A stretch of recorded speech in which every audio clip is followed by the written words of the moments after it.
ጤና ይስጥልኝ እንደምንዋላችሁ ክቡራትና ክቡራን ተመልካቾቻችን ወደ ሰዓቱ የስፖርት ዜናዎች እናልፋለን። ከዜናዎቹ ጋር ደግነት መኩሪያ ነኝ። ሲንቄ ባንክ የስፖርት ዜናዎቻችን የክብር አጋር ስለሆነ ከልብ እናመሰግናለን። የባህር ዳር ዓለም አቀፍ ስታዲየም ለአፍሪካ ዋንጫ ማጣሪያ ጨዋታ ጊዜያዊ ፈቃድ አገኘ። የአፍሪካ እግር ኳስ ኮንፌዴሬሽን ካፍ በቅርቡ በባህር ዳር ዓለም አቀፍ ስታዲየም ላይ ያደረገውን ፍተሻና ግምገማ ተከትሎ የኢትዮጵያ ብሔራዊ ቡድን በቀጣይ መስከረም ወር በሜዳው ለሚያደርገው ጨዋታ የሚያገለግል ጊዜያዊ የካቴጎሪ 3 ፈቃድ መስጠቱን ትላንት ለኢትዮጵያ እግር ኳስ ፌዴሬሽን በላከው ደብዳቤ አስታውቋል። ይህ ጊዜያዊ ፈቃድ የኢትዮጵያ ብሔራዊ ቡድን የሚጠብቀውን የ2027ቱን የአፍሪካ ዋንጫ ማጣሪያ የሜዳ ጨዋታውን በሀገሩ እንዲያደርግ ያስችለዋል። ካፍ በስታዲየሙ የተመዘገቡ መሻሻሎችን በማድነቅ በላከው ደብዳቤ አሁንም ትኩረት የሚያስፈልጋቸው ያልተጠናቀቁ ጉዳዮች እንዳሉም ገልጿል። የተቆጣጣሪ ቡድኑን ግኝቶችና የሚቀሩ የማስተካከያ እርምጃዎችን የያዘ ሙሉ ቴክኒካዊ ሪፖርት በቅርቡ ለፌዴሬሽኑ እንደሚልክ ገልጾ ጨዋታው በሚደረግበት ቀን የስታዲየሙ ዝግጁነትና የደንቦች አተገባበር ለመከታተልም የስታዲየም ተቆጣጣሪ ሊመድብ እንደሚችልም አስታውቋል።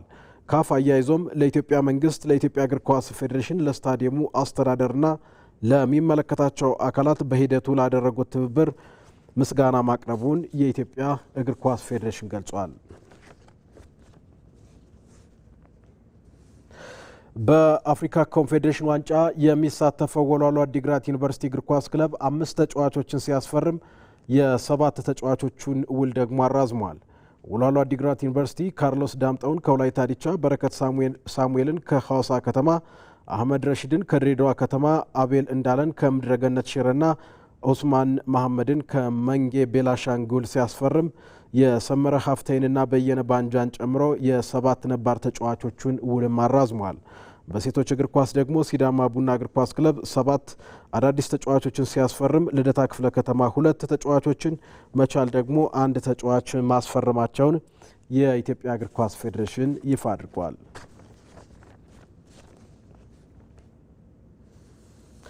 በሞሮኮ አስተናጋጅነት ሲካሄድ የቆየው 14ኛው የሴቶች አፍሪካ ዋንጫ ዛሬ ፍጻሜውን ያገኛል።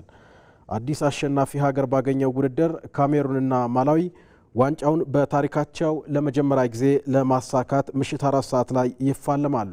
አብርሃም አድማሱ ተጨማሪ አለው። አዲስ አሸናፊ የሚነክስበት የ2026 የሴቶች አፍሪካ ዋንጫ ውድድር በካሜሩንና ማላዊ መካከል በሚደረግ ጨዋታ ፍጻሜውን ያደርጋል። የውድድር ሁለቱንም ሀገራት ለመጀመሪያ ጊዜ የዋንጫ ባለቤት የሚያደርግ እድል ይዞ መጥቷል። የቀድሞዋ የዋንጫ ተፎካካሪ ካሜሩን አስተናጋጇ ሞሮኮን ያለምንም ግብ 120 ደቂቃ ከተጠናቀቀ የግማሽ ፍጻሜ ጨዋታ በመለያ ምት 3-1 ስታሸንፍ፣ ማላዊ በበኩሉ አልጄሪያን 3-1 በማሸነፍ ለመጀመሪያ ጊዜ ለፍጻሜ አልፋለች። ማላዊ በውድድሩ ለመጀመሪያ ጊዜ የተሳተፈች ቢሆንም በመክፈቻ ጨዋታ የ10 ጊዜ ዋንጫ ባለቤት የሆነችው ናይጄሪያን 3-2 በማሸነፍና የምድቧን የበላይነት በመያዝ ጠንካራ ተፎካካሪ መሆኗን አሳይታለች። በሌላ በኩል ካሜሩን ከዚህ ቀደም ለዚህ ደረጃ የመድረስ ልምድ ያላት ቡድን ናት። ሆኖም ግን የማይበገሩት አንበሶች ካሜሩኖች መጀመሪያ ላይ በዚህ ውድድር የመሳተፍ እድል አልነበራቸውም። ሆኖም ግን የ12ቱ ቡድኖች ውድድር ማጣሪያ ሳያልፉ የቀሩ ቢሆንም የቡድኖቹ ቁጥር ወደ 16 በማደጉ ያገኙትን ሁለተኛ እድል ተጠቅመው አሁን ለታሪካዊ ስኬት ከጫፍ ላይ ደርሰዋል። ካሜሩን በግማሽ ፍጻሜ አስተናጋጇን ሞሮኮን በረታችበት ጨዋታ 4ኛ የፍጻሜ ጨዋታዋን ለማድረግ የሚያስችላትን እድል አግኝታለች። በ2016 ራሷ አስተናግዳ በነበረው ውድድር ለፍጻሜ ደርሳ ዋንጫውን ያጣችው ካሜሩን የዓመታት ቁጭቷን መወጣት የምትችልበትን ሌላ አጋጣሚ ከ10 ዓመታት በኋላ ተፈጥሮላታል። በመድረኩ የመጀመሪያ ተሳትፎ ለፍጻሜ በቃችውና ካሜሩንን የምትገጥመው ማላዊ በምድብ መክፈቻ ጨዋታ 10 ጊዜ የዋንጫ ባለቤት የሆነችው ናይጄሪያን 3-2 በማሸነፍ ካሳየችው ጥንካሬ ጀምሮ ተጋጣሚዎቿን በፍጹም ብልጫ እየረታች ለፍጻሜው ጨዋታ በቅታለች። ሁለቱ ትማማቾች ታቢታና ቴሞዋ ቻዊንጋ የማላዊ ስኬት ቁልፍ ሚና የተወጡ ተጫዋቾች ናቸው። ሁለቱም በአልጄሪያ ላይ በተገኘው የግማሽ ፍጻሜ ድል ላይም ከፍተኛ አስተዋጽኦ ያደረጉ ሲሆን ታቢታ 2 ግቦችን አስቆጥራለች። ቴሞዋ ደግሞ ቀሪዋን ግብ ያስገኘች ተጫዋች ናት። የሁለቱ ተጫዋቾች ምርጥ ብቃትም ማላዊን በውድድሩ ከፍተኛ ግብ አስቆጥራ ለፍጻሜ እንድደርስ አድርጓታል። በግብ አዳኝነቷ የምትታወቀው ቴሞዋ ቻዊንጋ በውድድሩ 5 ግቦችንና 2 ለግብ የሚሆኑ ኳሶችን በማቀበል የኮከብ ግብ አግቢነትን እየመራችም ትገኛለች። ማላዊ በውድድሩ ለመጀመሪያ ጊዜ ተሳትፎ ዋንጫውን በመጨበጥ ታምር መስራት ካለባት የቻዊንጋ ተማማቾች በጨዋታው መሃል መኖራቸው አጠራጣሪ አይደለም። የማላዊ ማጥቃት ከፍ ብሎ ሲነሳ፣ ወዲህ ደግሞ የካሜሮን ስኬት በ22 ዓመቷ ግብ ጠባቂ ሚካኤላ ቢና በሚመራው ጠንካራ የመከላከል መስመር ላይ እየተገነባ ነው። ቢና ካሜሮን ሞሮኮን ስትረታ በጨዋታው መሃል ላይ እንዲሁም በመለያ ምት ኳሶችን በማዳን ሀገሯን ለፍጻሜ አብቅታለች።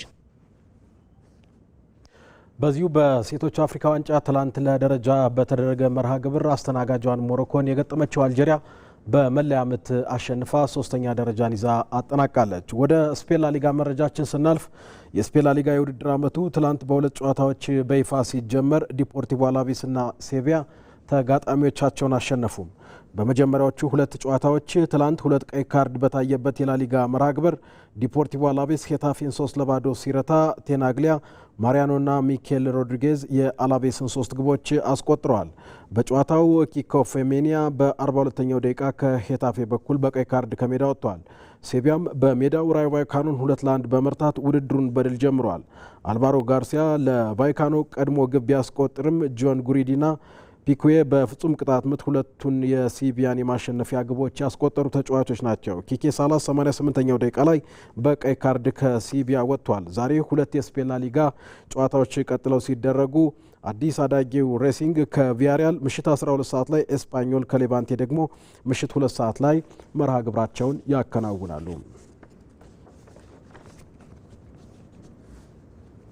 የ2026 የእንግሊዝ ኮሚኒቲ ሺልድ ዋንጫ በአርሰናልና ማንቸስተር ሲቲ መካከል ዛሬ አመሻሽ ላይ ይደረጋል።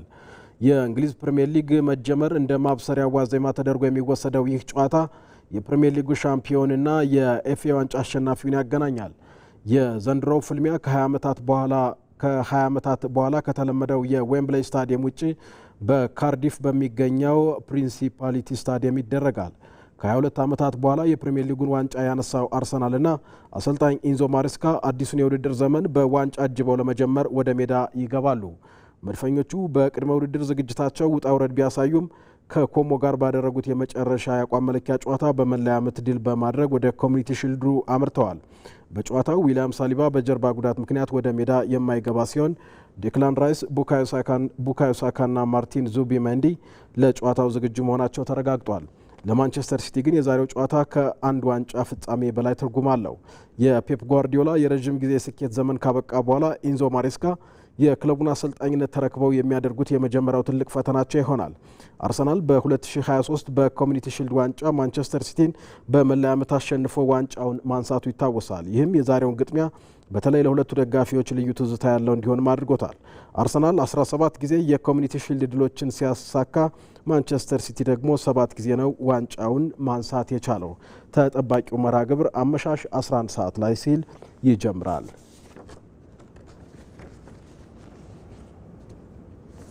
በክለቦች የአቋም መለኪያ ጨዋታ ማንቸስተር ዩናይትድና ኒውካስል ዩናይትድ ሲሸነፉ፣ ቼልሲ፣ ባየር ሙኒክና ኢንተር ሚላን ደግሞ ተጋጣሚዎቻቸውን አሸንፈዋል።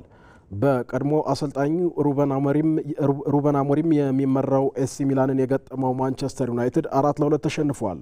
ሃሪ ማጓየርና ፓትሪክ ዶርጉ ለማንቸስተር ዩናይትድ ሁለቱን ግቦች ሲያስቆጥሩ ቹኩሜካ ሲሴ፣ ጎንካሎ ራሞስ እና ሎፍተስ ቺክ ደግሞ ለሚላን አራቱን ግቦች ያስቆጠሩ ተጫዋቾች ናቸው። ቼልሲ ሪያል ሶሲዳድን 3-1 ሲረታ ጆዋ ፔድሮ ለቼልሲ 2 ግቦችን አስቆጥሯል። አዲሱ ፈራሚ ሞርጋን ሮጀርስ ደግሞ ቀሪዋን ግብ ያስገኘው ተጫዋች ነው። ባየር ሙኒክ አርቢ ላይፕሲግን 3-1 ሲረታ ባየር ሊቨርኩሰን ደግሞ ኒውካስል ዩናይትድን 2-1 አሸንፏል። ኢንተር ሚላንም ሪያል ቤትስን 1-0 ሲያሸንፍ ቦርሲያ ዶርትሙንድ ከሮማ ያደረጉት ጨዋታ 2-አቻ ተጠናቋል።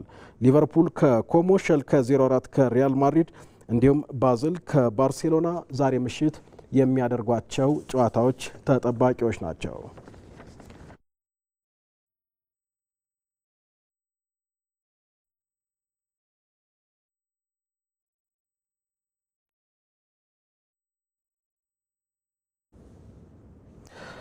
ፓሪስ ሳን ጀርመን ስፔናዊውን አጥቂ ፌራን ቶሬስን ከባርሴሎና አስፈረመ። የፈረንሳዊ ክለብ ስፔናዊውን አጥቂ ለማስፈረም 50 ሚሊዮን ዩሮ ወጪ ማድረጉ ተገልጿል። የ26 ዓመቱ አጥቂ ከፓሪስ ሳን ጀርመን ጋር እስከ 2031 የሚያቆየውን የ5 ዓመት ውል የተፈራረመ ሲሆን በክለቡም የ9 ቁጥር መለያ ይለብሳል ተብሏል። በሌላ የዝውውር ዜና የቶትናሙ ተከላካይ ጀድ ስፔንስ እስከ 35 ሚሊዮን ዩሮ በሚደርስ የዝውውር ዋጋ ኢንተር ሚላንን መቀላቀሉ ይፋ ተደርጓል። የ26 ዓመት ሁለገብ ተከላካይ ከኢንተር ሚላን ጋር እስከ 2031 የሚያቆየውን የ5 ዓመት ውል መፈራረሙ ነው የተገለጸው።